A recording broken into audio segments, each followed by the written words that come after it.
आज की कहानी मुंशी प्रेमचंद जी के द्वारा लिखी गई। अनुभव।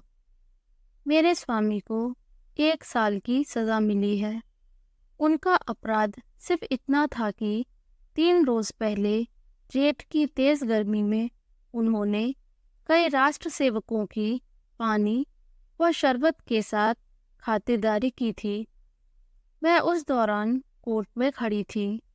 ऐसा लग रहा था मानो कमरे से बाहर खड़े शहर की सभी राजनीतिक चेतना किसी बंदी पशु की तरह जोर जोर से चीख रही हो। मेरे स्वामी बेड़ियों से बंधे हुए लाए गए। इस दौरान हर तरफ सन्नाटा पसर गया, लेकिन मेरे मन में कोहराम मचा हुआ था। क्रोध का आवेश मन ही मन फूटकर बाहर आना चाह रहा था। मुझे इतना गुमान कभी नहीं महसूस हुआ था। सामने कुर्सी पर बैठा अंग्रेज जज व उसके बगल में खड़े लाल रंग की पगड़ी बांधे पुलिस अफसर सभी मुझे नीच दिख रहे थे। बस यही मन कर रहा था कि तुरंत दौड़कर अपने स्वामी के पैरों में गिर जाऊं और वहीं प्राण त्याग दूं। कभी शांत, कभी चंचल, तो कभी आत्मसम्मान से भरी मूर्ति से दिख रही थी मैं। मेरे मुख पर किसी तरह का अफसोस या ग्लानि नहीं झलक रही थी। किसी की सेवा को अपराध करार देना व उसके लिए 1 साल की सजा सुना देना गजब की न्याय व्यवस्था है। ऐसे में तो मैं 100 बार ये गुनाह करने को तैयार हूँ। मेरे स्वामी जाने लगे और जाते वक्त मेरी ओर देखकर मुस्कुराए और फिर आगे बढ़ गए। कोर्ट से बाहर आकर मैंने 5 रुपए की मिठाई खरीदी और कुछ राष्ट्रीय सेवकों को आमंत्रित कर मिठाई खिलाया। उसी दिन शाम होते ही मैंने पहली बार कांग्रेस के जलसे में शामिल होने से खुद को रोक ना सकी। यही नहीं, मैंने मंच पर जाकर भाषण भी दिया। अंदर द्वेष इतना भरा था कि सत्याग्रह का प्रण भी ले लिया। उस समय मेरे अंदर इतनी शक्ति कहाँ से आ गई मुझे खुद भी नहीं पता चला। लेकिन हाँ, सब कुछ न्योछावर हो जाने के बाद अब किस बात का डर था। भगवान का कठिन से कठिन प्रहार भी अब मेरा क्या ही बिगाड़ सकता था। अगले दिन मैंने पिताजी व ससुर जी के लिए 2 पत्र लिखे। ससुर जी को पेंशन मिलती थी और पिताजी जंगल के महकमे में अच्छे पोस्ट पर आसीन थे। परंतु अफसोस कि सारा दिन बीत जाने के बावजूद कोई जवाब नहीं आया। उसके अगले दिन भी किसी का खत नहीं आया, लेकिन तीसरे रोज दोनों लोगों का जवाब आया। ससुर जी ने पत्र में लिखा था कि मुझे लगा था कि वृद्धावस्था में तुम दोनों मेरा सहारा बनोगे, लेकिन अब कोई फायदा नहीं। तुम दोनों ने मेरी आस पर पानी फेर दिया। मुझे सरकार से पेंशन मिलती है, लेकिन तुम्हें अपने यहाँ रखकर मैं इस पेंशन को नहीं खोना चाहता। पिताजी के भी पत्र में कुछ ऐसा ही कठोर जवाब सुनने को मिला। पिताजी को इसी वर्ष ग्रेड मिलने वाला था, परंतु अगर वो मुझे अपने पास बुलाते तो उन्हें ग्रेड से हाथ धोना पड़ता। ऐसे में वो मेरी मौखिक रूप से मदद करने के लिए तैयार थे। मेरा मन दुखी हुआ और मैंने इन दोनों खत को जला दिया व उसके बाद उन्हें और कोई खत नहीं लिखा। इसे कहते हैं स्वार्थ, जिसका प्रभाव इतना प्रबल होता है कि वक्त आने पर अपनी संतान भी नजर नहीं आती। ससुर व पिता दोनों ने मुंह फेर लिया, लेकिन अभी मेरी आयु ही क्या है। अभी तो मुझे दुनिया देखनी है। इतने में किसी ने बाहर मेरे दरवाजे की कुंडी खटखटाते हुए आवाज दी। मैं सहम गई, मेरे रोंगटे खड़े हो गए। मैं दरवाजे पर कान लगाकर सुनने की कोशिश कर रही थी कि कहीं वो बदमाश तो नहीं। फिर मैंने कठोर आवाज में कहा, कौन है? क्या काम है? बाबू ज्ञानचंद की आवाज सुनकर मैं थोड़ी शांत हुई। ये मेरे स्वामी के सबसे अच्छे मित्र हैं। उनके साथ एक महिला भी आई थी, वह उनकी पत्नी थी। पहली बार वो मेरे घर आई। मैंने उन्हें आदर भाव से प्रणाम कर अंदर बुलाया। ये दोनों ऊपर आकर बैठे। वह बेहद ही दरिया दिल से मुझे सांत्वना देने लगे। उनकी पत्नी के विचार देखकर मुझे ये समझ आ गया कि वो एक सशक्त महिला हैं। उनके चेहरे से ही उनकी प्रतिभा झलक रही थी। दोहरी कदकाठी के साथ चेहरे पर रूप, वह जेवरों से लदी किसी महारानी से कम नहीं लग रही थी। खास बात तो ये थी कि वो बाहर से जितनी ही कठोर दिख रही थी, अंदर से उतनी ही करुणा से भरी हुई थी। उनसे बातचीत शुरू हुई। ज्ञान जी की पत्नी, क्या घर पर किसी को खत लिखा? मैंने कहा, हाँ। ज्ञान जी की पत्नी, कोई घर से लेने आ रहा? मैंने कहा, नहीं।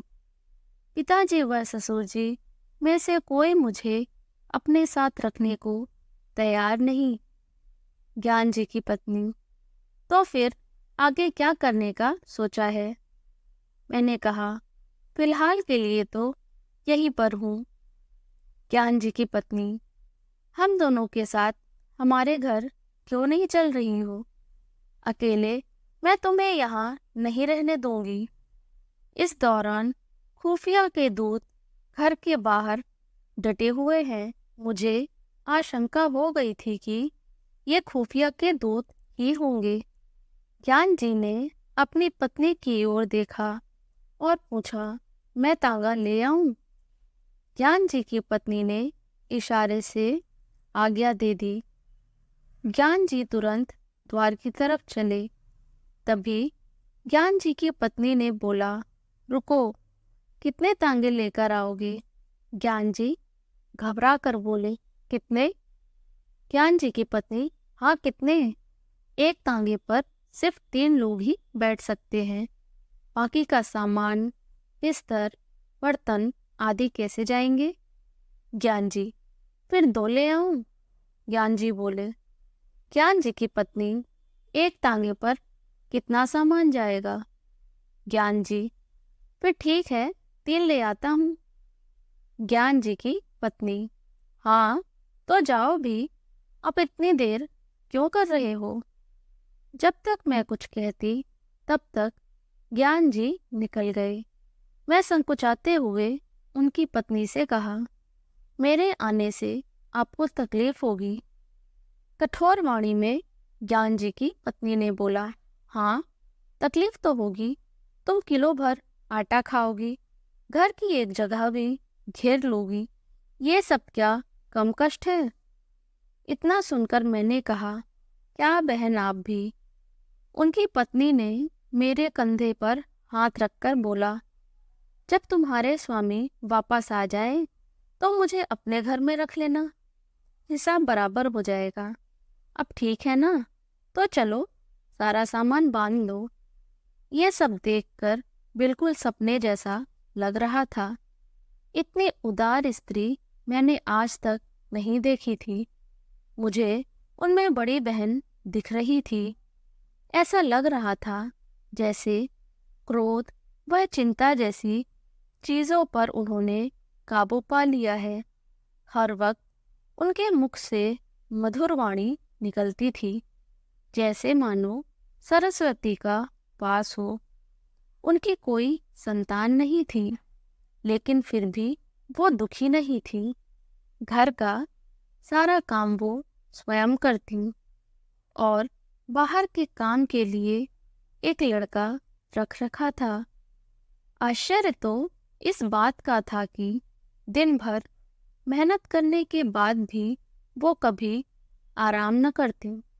यही नहीं, उनका आहार भी बेहद कम था। इतना ही नहीं, दिन भर वो मुझे कुछ ना कुछ खिलाने के लिए परेशान रहती, एक काम नहीं करने देती। बस यहाँ यही बुरा लगता था। मगर इनके घर कैसे एक सप्ताह गुजर गया पता तक नहीं चला। तभी मुझे एक दिन वो दूत यहाँ दिखाई दिए। उन्हें यहाँ देखकर मैं घबरा गई। मैंने सोचा, ये मेरे पीछे यहाँ तक आ गए। तभी उन्होंने कहा कि कुत्ते हैं, भौंकने के अलावा कुछ नहीं कर सकते। मैं मन ही मन चिंतित थी। मैंने बोला, कुत्ते हैं, काट भी तो सकते हैं। ज्ञान जी की पत्नी ने कहा, तो क्या इनके डर से भागते रहें? मैं बार बार उनके बारे में सोचती। उछलने से जाकर देखती तो वो बाहर नजर आते। हाथ धोकर ये मेरे पीछे पड़ गए थे। मन ही मन सोचती कि मैं इनका क्या बिगाड़ सकती हूँ। आखिर मैं हूँ ही क्या? क्या ये नहीं चाहते कि मैं यहाँ रहूँ? पर ऐसा कर उन्हें क्या हासिल होगा? ये सब सोचते हुए एक और सप्ताह बीत गया। उन दोनों दूत ने अपना डेरा वहीं जमा लिया था। ऐसे में मैं और ज्यादा बेचैन थी। किसी से कुछ कह भी नहीं सकती थी। एक रोज संध्या के वक्त ज्ञान जी घर आए।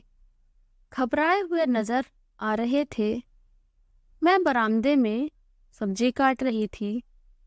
ज्ञान जी सबसे पहले कमरे में गए और अपनी पत्नी को बुलाया। उनकी पत्नी ने कहा, अरे अचानक से क्या हो गया? पहले हाथ मुंह धो लो, कपड़े बदल लो, कुछ खाओ, तब आराम से बैठकर बात करते हैं। उन्होंने पत्नी से बात करने के लिए दोबारा आग्रह करते हुए कहा, तुम क्यों नहीं समझ रही? मेरे जान पर बन आई है। फिर भी ज्ञान जी की पत्नी ने वहीं बैठे हुए कहा कि बात क्या है, बताते क्यों नहीं? ज्ञान जी ने कहा, पहले इधर आओ। इतने में मैं खुद वहां से दूर जाने लगी। तभी ज्ञान जी की पत्नी ने मुझे हाथ पकड़कर रोक लिया। मैं कोशिश करके भी उनसे हाथ नहीं छुड़ा पाई। ज्ञान जी मेरे सामने वो बात नहीं कहना चाहते थे, लेकिन उनसे इंतजार भी नहीं हो रहा था। उन्होंने तुरंत कहा, आज मेरे और प्रधानाचार्य के बीच झगड़ा हो गया। पत्नी ने बड़े ही बनावटी शब्दों से कहा, क्या सच में? तब तो तुमने उन्हें खूब पीटा होगा। ज्ञान जी, तुम्हें मजाक सूझ रहा है? यहाँ मेरी नौकरी आफत में है। पत्नी, जब इतना ही डर था तो झगड़े क्यों? ज्ञान जी, मैं नहीं झगड़ा। उसने मुझे बुलाकर खूब सुनाया। पत्नी, बिना मतलब के? ज्ञान जी, अब क्या बताऊं? पत्नी, मैंने कई बार बोला है, ये मेरी बहन है, तुम इसके सामने सब कुछ बोल सकते हो। ज्ञान जी, अच्छा, पर जब बात इनके बारे में हो तो? पत्नी ने कहा, मैं समझ गई। खुफियों से तुम्हारी अनबन हुई होगी और पुलिस ने तुम्हारे स्कूल में शिकायत कर दी होगी। ज्ञान जी सोचते हुए, नहीं, ऐसा नहीं है, लेकिन पुलिस ने हाकिम जिला के यहाँ शिकायत की और उसने प्रधानाचार्य से। प्रधानाचार्य ने मुझसे जवाब मांगा है। पत्नी ने कहा, प्रधानाचार्य ने कहा होगा कि उस महिला को अपने घर से बाहर करो।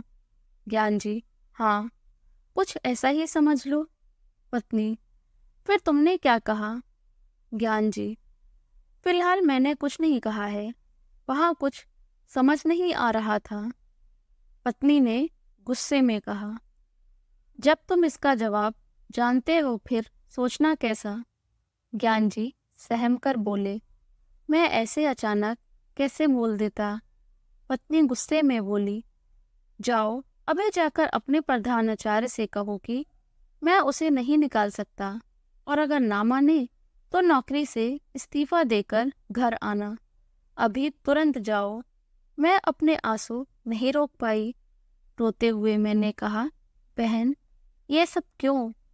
ज्ञान जी की पत्नी ने मुझे डांटा और कहा, तुम बिल्कुल चुप रहो, नहीं तो कान पकड़ लूंगी।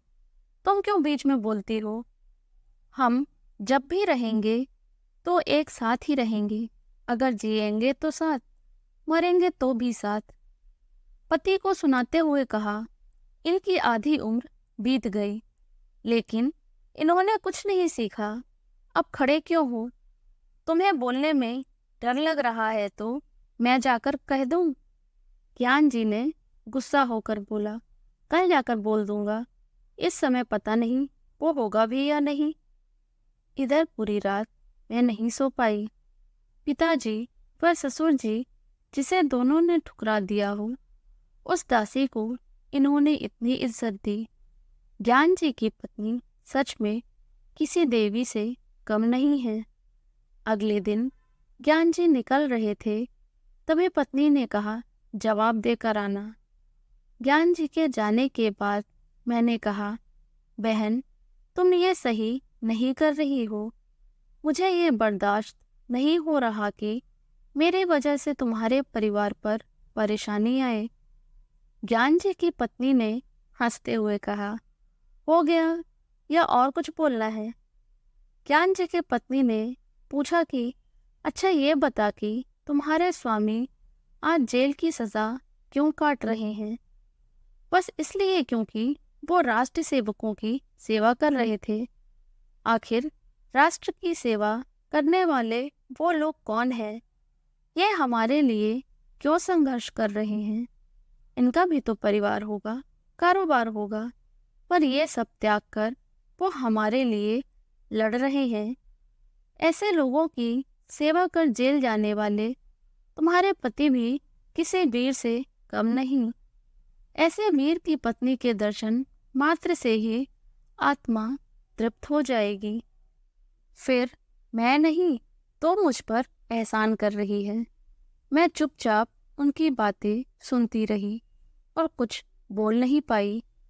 संध्या हो गई। ज्ञान जी घर आए तो उनके चेहरे पर अलग सी चमक नजर आ रही थी। पत्नी ने पूछा, हार कर आए या जीत कर? ज्ञान जी ने स्वाभिमान से कहा, जीत कर। जब मैंने नौकरी से इस्तीफा दिया तो उसका दिमाग चकरा गया। तभी उसने हाकिम जिला के पास जाकर बात की। वापस आकर उसने बोला, आप राजनीतिक जलसों में क्यों नहीं शरीक होते? मैंने बोला, ना भाई, मैं कभी ना जाऊं। उसने पूछा, क्या आप कांग्रेस के सदस्य हैं? मैंने बोला, नहीं, और ना ही किसी सदस्य से मेरा कोई संबंध है। उसने पूछा, क्या कांग्रेस के फंड में आप दान करते हैं? मैंने बोला, ना भाई, फुटी कौड़ी भी नहीं। उसने कहा, तो ठीक है, मैंने आपका इस्तीफा अस्वीकार कर दिया। पत्नी ये सुनते ही ज्ञान जी को गले से लगा लिया। स्वाभिमान व त्याग की भावना से किया हर काम किसी के दिल में आपके लिए आत्मसम्मान को बढ़ा सकता है। साथ ही बुरा वक्त अपनों व परायों की सही पहचान भी करा देता है। आपको आज की मुंशी प्रेमचंद जी के द्वारा लिखी गई कहानी कैसी लगी कमेंट्स में ज़रूर बताएं, और कहानी पसंद आई हो तो वीडियो को लाइक करें, चैनल को सब्सक्राइब करना ना भूलें और प्लीज़ सपोर्ट करें। तब तक के लिए थैंक यू फॉर वॉचिंग। जय हिंद, जय भारत।